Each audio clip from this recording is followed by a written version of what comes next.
Okay, welcome back. Our next session will explore the cross-cutting roles of technology, innovation and growth in tackling global grand challenges. In it, we'll consider how we can ensure that the best research results in innovative products and services, and how the state can support innovation without crowding out the entrepreneurial spirit. We'll consider whether the pursuit of economic growth is compatible with the goal of tackling the global grand challenges. Technology and growth is a theme which, like education, cuts across the other topics of this summit. So the format for this session will be similar to the one for the education session yesterday, in that we'll hear from the keynote speaker, followed by very brief introductions from all the other panelists, and then we'll launch straight into a lengthier discussion. So I'd like to introduce the panelists for the session. Our keynote speaker at the far end is Dr. Mike Lynch, founder of Invoke Capital.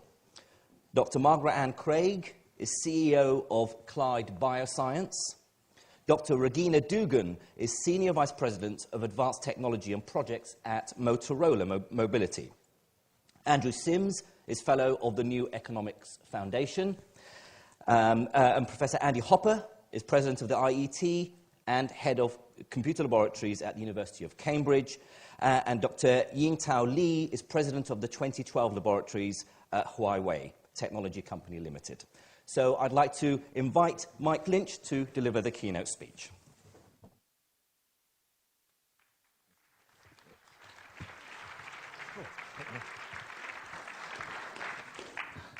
Good morning, everyone. On the subject of the importance of innovation, obviously many of us in the room are familiar with some of the grand challenges that humanity faces at the moment, and we could spend an hour listing them, whether that be security of energy supply or microbial resistance to antibiotics, or the issues around security in a world where technology is getting even more advanced. That's even before we come on to the opportunities to move forward, things like the amazing work that's going on around genomics and the analysis of information, and some of the new goals, for example, in understanding how the brain functions and how we can use that. Now, all of these things are predicated on research and innovation, but in order to actually change the world, they also have to have impacts. They have to actually get out there and make a change. Now, before we start, I should say, for those of you that have noticed how much newsprint I'm using up at the moment, I do actually believe absolutely fundamentally in innovation in all things except accounting. So, as I said at the Royal Society, that's the one area where one shouldn't have it. Now, let's talk a little bit about innovation. Now, the big danger here is that this is a bit like discussing the animal kingdom. And, if you're a tiger and you get up on stage, you start talking about what it's like to be a tiger, and the dung beetle at the end of the panel completely disagrees with you because, of course, it's fundamentally different. So the first thing is beware generalizations, and I think one of the great things about today's session is that we have panelists that cover a large spectrum of the different routes to innovation. Now, innovation is something that is a word that people love to use. Politicians love it.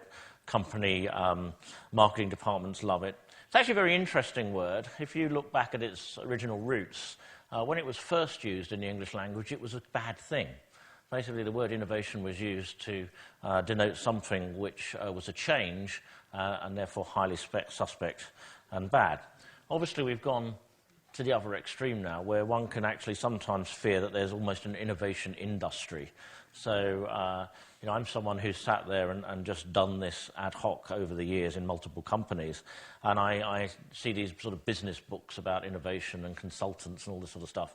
And I have to say, when I read it, it bears very little relation to at least my experience of life. So what I'd like to do really is try and look at some of these ideas and see what they are. Now, I have to admit up front, when it comes to innovation, I'm a believer in the sort of efficient market hypothesis. So in the financial world, the idea there is as soon as you can sort of publish an algorithm that's going to make money, then of course everyone uses it and the utility of that goes out of the market and you can't make money anymore. And I think innovation is a little bit like that. If it was easy enough that you could read a book or get a pack, then obviously everyone's doing it and it no longer gets called innovation. In fact, we might argue that, for example, some bits of project management are examples of innovative methods which have become mainstream and therefore not innovative. But what I think you can do is talk about the necessary environment rather than like getting a seed to germinate. What do you need to put around in order to create innovation? Obviously, the magic of the seed may be something you can't recreate, but of course you can create the place around it. Now, lots of people talk about lots of things. There's some very interesting case studies. There's very interesting academic work. Bill Janeway's recent book about the effect of the perhaps irrational over-exuberance of venture capital in the US and its effect on the rate of innovation, which was very positive for innovators and very negative for investors in the end. Or indeed case studies such as government-related aspects such as DARPA, where we've seen amazing things come out over the years. The problem with that generalization, of course, is there are counter cases. So if you think about the European Union's attempt to create a European Google called Quero, where large amounts of money were made available in order to produce the European Google. And not only did it fail, but it actually had a scorched earth policy in that no one would invest in related areas in Europe from the private sector, thus killing off a lot of innovation. You can contrast that, which is not a capital-intensive area, with things where capital really gives you power, like aerospace, where, for example, we have Boeing and we have Airbus, both of whom would say, of course, they're completely independent of their respective governments, but the reality is that the systems are set up to use the power of capital to give them advantage in what they're doing. The other thing that's very difficult to talk about in how one deals with this problem is the global differences. The situation in the US is very different to the situation in the UK, which in turn is very different, for example, to continental Europe, which in turn is different to what's going on in Asia. Now, obviously, my experience is more out of the UK and the US, so that's what I'm going to talk to. And I think we may have some very interesting perspectives from some other parts of the world. The first problem that we have in the UK is one of culture. We do still have this concept of the purity of academic research. It's changing rapidly. I was an academic doing research, and in my day, technology transfer was seen as something slightly suspect. That has changed, but we still have, in the UK, a very different cultural approach. In the US, there tends to be a can-do model. This very institution, it was then the IEE, about 20 years ago, produced an article, and it was 10 ways to shoot down any good idea. And it's wonderful. You can use it to kill anything. It's got the perfect answer for everything. But the important point is that it's always easy to find a way of killing off something. And if you have a cultural approach which tends to be a little bit cynical, that can be difficult to get things going. We also have a very interesting debate about the role of the individual. On the panel, you're going to have people from organisations where the only way forward is massive collaboration. You're going to have other situations where an individual makes an amazing difference. Would we have Apple products the way they are if Steve Jobs had never existed? And I think from the people that I know that worked with him, he brought something very special to that, and that was about being an individual and perhaps not doing things in an orthodox way. Whereas if you're going to produce the latest aero engine, there can be amazing creativity in that, but it very much is something where it's a part of a team in doing that. In the UK, our universities are right up there. Our top science universities produce amazing research and graduates, but we've had great difficulty in getting that technology transferred out into economic impact. There's a lot of work that needs to go on here. Things like, how does the IP system work? Does the university own the IP? Does the person who did the research own the IP? How much goes between them? Can universities own shares in companies? These models that have worked very well, for example, for institutions like Stanford, we need to start thinking about those in the UK. Now, the good news is it's changing. The importance of, where applicable, research at universities having an economic impact is starting to be well understood. It's well understood by government here, and it's well understood, I think, by the universities, although it is early days. They're still feeling their way in doing that. We have a series of other issues. So, for example, finance. Now, one of the things that annoys me intensely in the UK is it's so easy when you get a group of entrepreneurs and they all sit in a room, they blame the venture capitalists. And they're a very easy bunch to blame. They don't do themselves any favour sometimes in how they present themselves. But they are rational beings. And the decisions that they make are rational. So, for example, in the UK, we have a problem where we don't really capitalise on a lot of our great young companies because, as the entrepreneurs will put it, the VCs sell out too early. And rather, a company that could become a billion-dollar company is sold at a valuation of 100 million, and often the IP moves out of the UK. Well, there are reasons for that. It's not just VCs not thinking the right way. They're making perfectly rational decisions, and the reasons for that are to do with how the equity capital markets work in the UK. So what we have to is go through and deal with these things. And the most important thing about seeing the impact of innovation is to realise it's a pipeline. We can start with someone perhaps at a university in a bench, and they have a great idea. And then it has to go through a whole series of stages to get to a world-class company or product that takes massive market share, whichever route. And it only takes a few of those stages to be blocked, and you can't get through the pipeline. And so those are the sort of things we need to look at. Early-stage finance is a real issue in the UK. It's actually a real issue in the US in that there is no scalable industry for early-stage finance. Because of the cultural differences, your uncle is more likely to give you that $15,000 to get started than your aunt is in the UK. She's more likely to keep it in the building society nice and safe.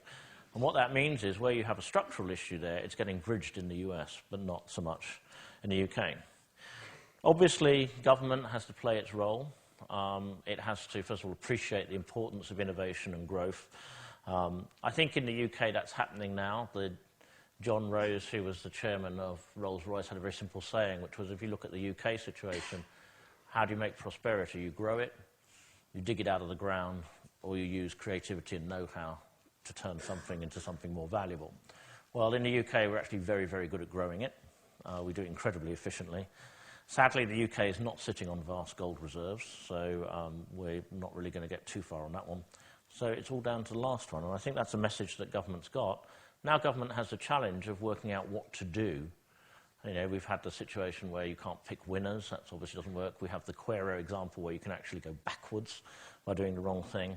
How do you actually encourage entrepreneurs? And I think we're going to hear some of that from some of the panel there.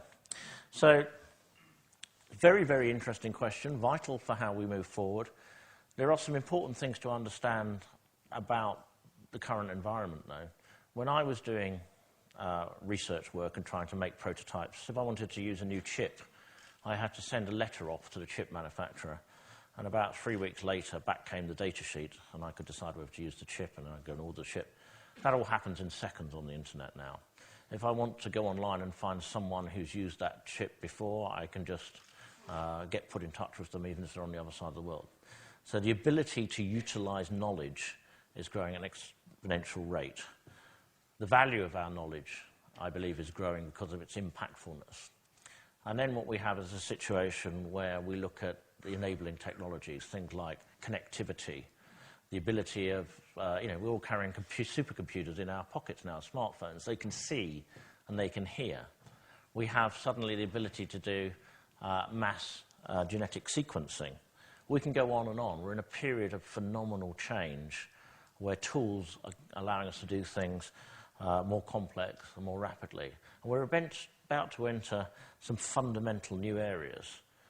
Genetics and its analysis driving personal medicine, or the ability of computers to actually understand what stuff means, what they're looking at, what they're hearing, are going to change the world around us. So what I've been doing is looking at the UK and saying there's this great resource of fundamental technology. How do I actually get that unlocked to have the commercial impact it should? And I've been working with Invoke, and what Invoke is rather different in that we have lots of the managers that have grown up through companies like Autonomy and other successful companies in the UK, and they're part of it.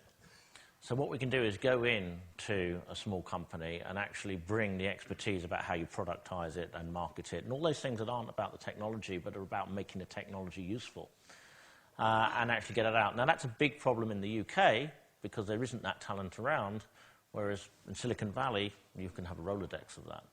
So we think that we can bridge that gap. We also have scientists, so we can go in very early, before a venture capitalist traditionally could evaluate something, even when it's in pieces on a bench, and we think that allows possibly a solution to the very early stage funding. And then at the other end of the spectrum, we have the people that can do large corporate transactions. So rather than sell that business when it's at 100 million, we can actually go and buy a large legacy player for a couple of billion and then use the technology in that. So these are examples of addressing the issue in a different way, rather than the traditional models of private equity and venture capital in terms of funding, rather than the traditional models where you're limited by the management expertise that you have around in the technology transfer field. And yeah, it's going to be great fun to do that and learn and see if that deals with the UK's problem. It's a specific thing for the UK. So in conclusion, I think the question of innovation is vital for humankind. We have now a series of fundamental problems. And although this may well be considered in some quarters a very controversial statement, most of those problems are probably going to come down to innovation, research, and creativity for ways of us to solve them. And with that, you can now see the importance of listening to the rest of the panel. Thank you very much.